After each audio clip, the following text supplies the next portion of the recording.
मग कुठे आमचा कन्हैया सांगा.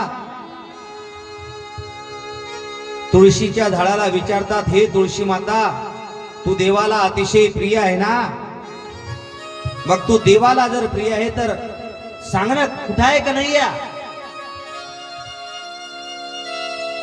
त्या पृथ्वी मातेला विचारतात, हे पृथ्वी माता, तुझ्यावरच कुठेतरी असेल ना हा कन्हैया, सांग. आम्हाला सोडून का गेला? आम्हाला समजत नाही, सांग कन्हैया कुठे आहे तर. गायीजवळ जातात आणि गायीजवळ गेल्यानंतर त्या गायीला विचारतात, हे गायींनो, आमचा कन्हैया दिसला का? कन्हैया दिसला का म्हणता बरोबर गायीच्या डोळ्यातून अश्रुधाराचा लोट बाहेर येऊ लागला.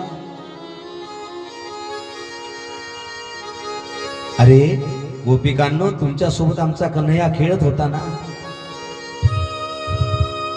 आता आम्हाला विचारता कन्हैया कुठे आहे?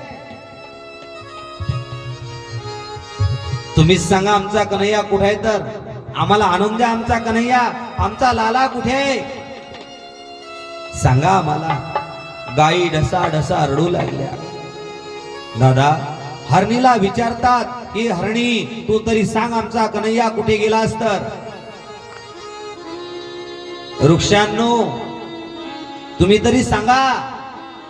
महाराज कोणी सांगायला तयार नाही.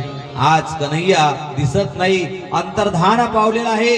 गोपिकांचे डोक्यावरचे पदर खाली आले, मोगऱ्याची वेणी गळून पडायला खाली लागली बर का.